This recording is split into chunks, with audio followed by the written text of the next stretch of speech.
Moin und willkommen zu einem weiteren Video auf meinem Kanal. Ich bin Hermann und heute möchte ich euch wieder mal eine Kamera vorstellen, wie ihr es schon seht. Es handelt sich hierbei um die GardePro E8 2.0 Pro und das entsprechende Solarpanel, auch von GardePro SP300. Ich werde zusammen mit euch die Kamera und das Solarpanel auspacken, den Inhalt zeigen, die technischen Daten euch geben, schauen uns gemeinsam die Kamera an und das Sonarpanel und dann richten wir die Kamera auch schon ein. Ich würde mich freuen, wenn ihr dabei bleibt und nach dem Intro geht es weiter.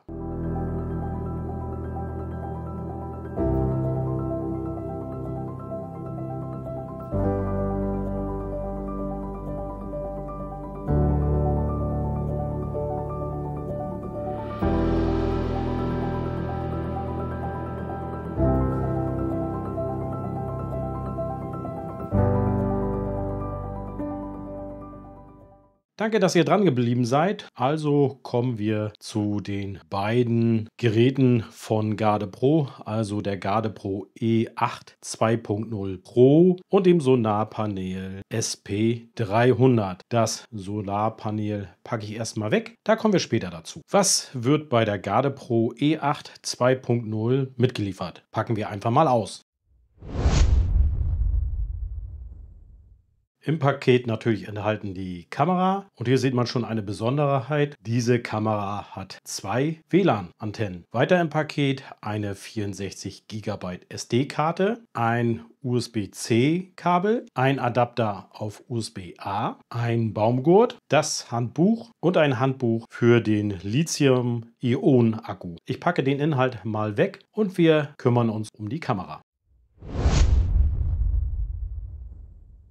Kommen wir kurz zu den technischen Daten. Mit den beiden Doppelantennen soll das Wi-Fi-Signal bis zu 50 Meter reichen. Das werde ich natürlich im Gelände auch austesten. Sie kann Aufnahmen machen bis 4K mit Ton. Allerdings sind dort nur 20 FPS. Erst eine Stufe tiefer, also bei 2K sind 30 FPS. Da hätte ich mir lieber gewünscht, dass auch 30 FPS bei den 4K sind. Es können 8 AA-Batterien eingesetzt werden, aber auch so ein Lithium-Ionen-Akku-Pack. Bilder bis 64 Megapixel. Verbaut sind LEDs, die in einem 940 Nanometer Bereich arbeiten, also NOGLOS. Diese LEDs soll man nicht sehen. Sie hat natürlich wieder IP66, dass sie auch bei jeder Witterung eingesetzt werden kann.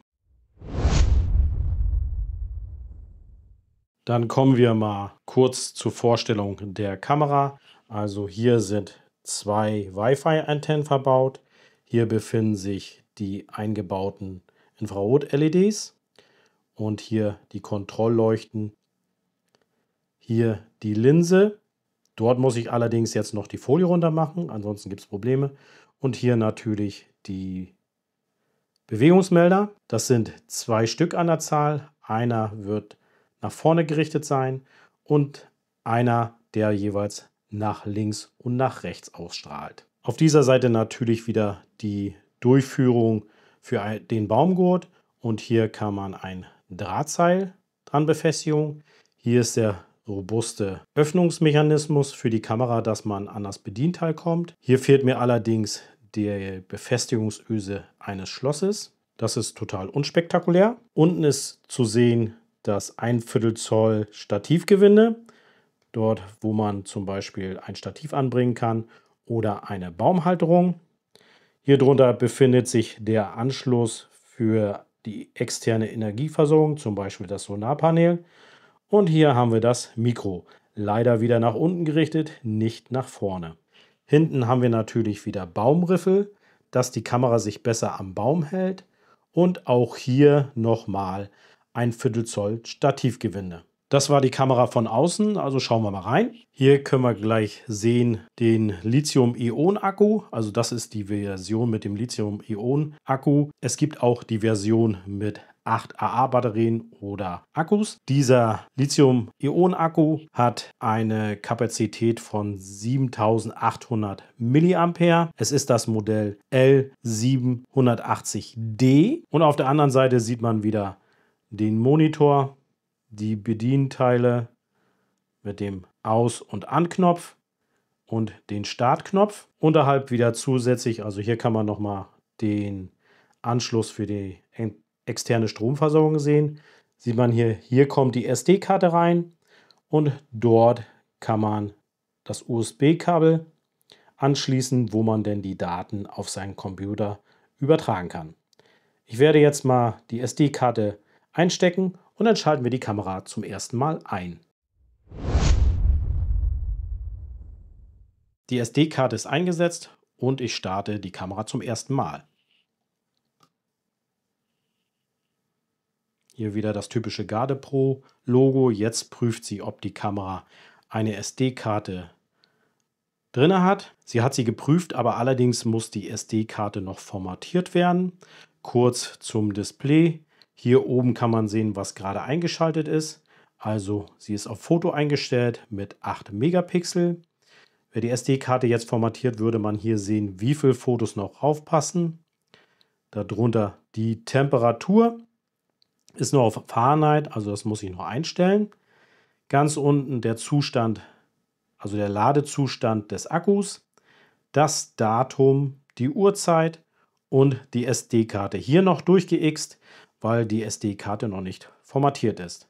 Gehen wir ins Menü. Hier sehen wir dann auch gleich das Setup. Zu besseren Verständnis werde ich die Sprache mal schnell auf Deutsch umstellen. Ich habe jetzt die Einstellung auf Deutsch umgestellt. Also wie gesagt, hier kann man dann beim ersten Punkt einstellen, ob das Wi-Fi eingeschaltet ist. Dann kommen wir zum Modus. Dort kann natürlich wieder eingestellt werden die Bewegungserkennung, der Zeitraffer oder beides. Ich lasse natürlich auf Bewegungserkennung stehen, ob Fotos oder Videos aufgenommen werden sollen. Hier ist es auf Foto eingestellt. Ich werde zum ersten Test auf Foto und Video gehen. Nächster Punkt, die Fotoauflösung ist vom Werk her auf 8 Megapixel eingestellt, aber man kann bis zu 64 Megapixel Fotos aufnehmen. Dazu muss man sagen, die 64 Megapixel sind nicht reell, sondern interpoliert. Ich lasse sie aber mal auf 8 Megapixel. Der Burst-Modus, das wird wahrscheinlich sein, wie viele Fotos die Kamera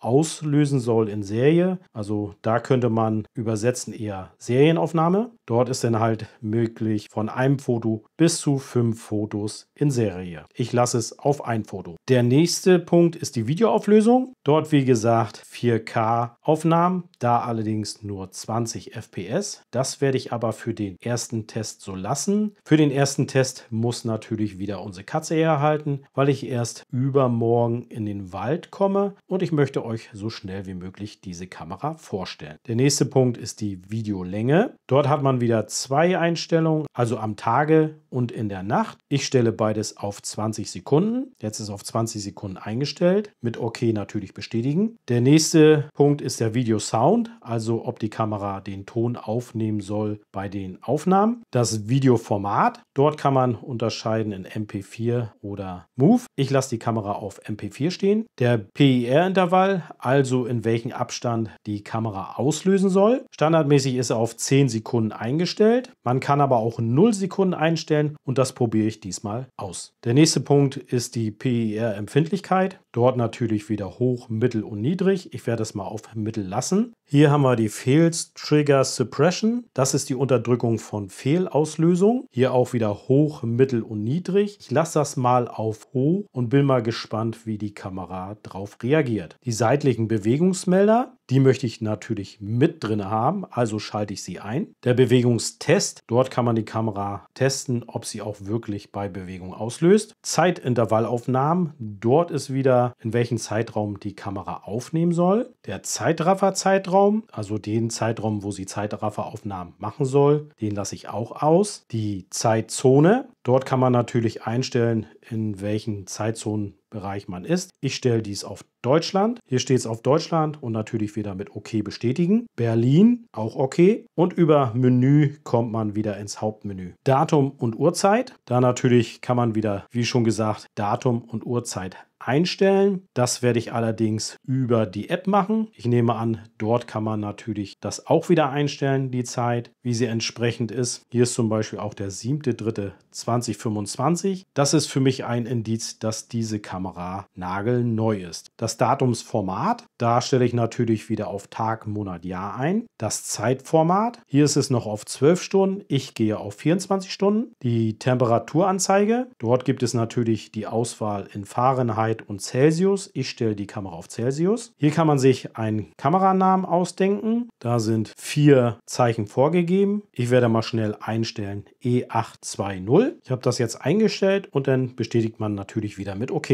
Der Infostrip, da kann man einstellen, ob man unten die Datumsanzeige mit Temperatur und Kameraname, ob man den angezeigt haben möchte oder nicht. Schleifenaufzeichnung, das sind natürlich die Loopaufnahmen. Die Kamera nimmt so lange auf, bis die SD-Karte voll ist, und wenn sie voll ist, löscht sie alte Aufnahmen und sie nimmt weiter auf. Das möchte ich natürlich nicht. Betriebsstunden kann man sich anzeigen lassen. Da ist dann natürlich wieder einzustellen, wann die Kamera starten soll und wann sie aufhören soll. Das lasse ich natürlich aus. Der Passwortschutz, den habe ich immer sehr gerne drin, wenn ich die Kameras draußen habe. Das werde ich natürlich nachher auch einstellen. Die Sprache, also da habe ich vorhin auch ja schon Deutsch eingestellt. Format, hier kann man die SD-Karte formatieren. Mit OK bestätigen, dann wird die SD-Karte formatiert. Ist erfolgreich. Werkseinstellung, also hier kann man die Kamera wieder so einstellen, wie man sie bekommen hat. Erweiterte Einstellung, bei den erweiterten Einstellungen kann man die PERs testen. Die Version, dort wieder die ganzen Modellhintergründe von der Kamera selbst, also zum Beispiel welche Firmware es ist. Kontaktieren Sie uns. Dort natürlich alle Informationen, wie man Garde Pro erreicht. Und dann sind wir schon mal beim Wi-Fi. Die Kamera ist für mich jetzt soweit eingestellt, also kommen wir jetzt zum Solarpanel. Im Lieferumfang des Solarpanels natürlich das Solarpanel selbst mit einem sehr langen Kabel, denn die Bedienungsanleitung, besser gesagt die technischen Daten dafür, eine Wandhalterung mit entsprechendem Befestigungsmaterial und Blindstopfen für die Schrauben.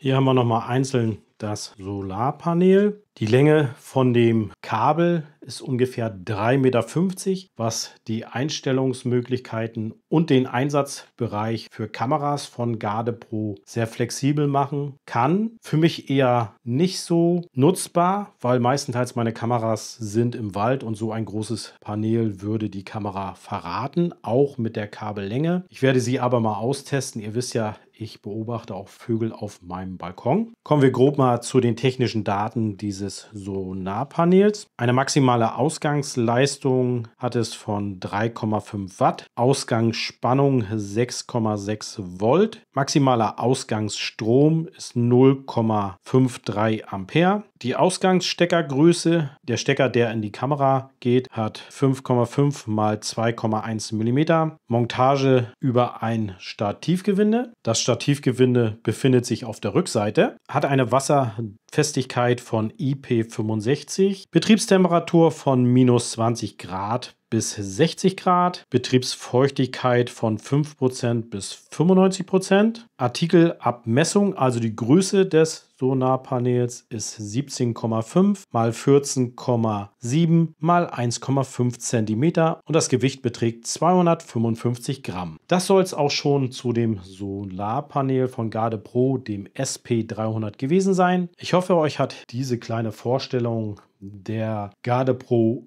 E8 2.0 Pro und dem entsprechenden Solarpanel SP300 gefallen. Dann würde ich mich natürlich wieder über Likes und Kommentare freuen. Und wer gerade neu auf meinem Kanal gelandet ist und ihm interessiert Kameras, die man in der Wildnis oder im Objektschutz einsetzen kann, also zur Objektüberwachung, hinterlässt gerne ein kostenloses Abo. Dieses Abo ist wirklich kostenlos und bringt meinen Kanal durch eure Abos voran. Am Anschluss kommen noch erste Testaufnahmen. Wie gesagt, da muss wieder meine Katze Frieda herhalten und in 2 Tagen bringe ich die Kamera denn raus. Also wenn ihr das Video seht, wird sie schon im Testeinsatz im Außengelände sein. Und dann heißt es für mich wie immer zu sagen, bleibt schön gesund und bis zum nächsten Mal. Tschüss!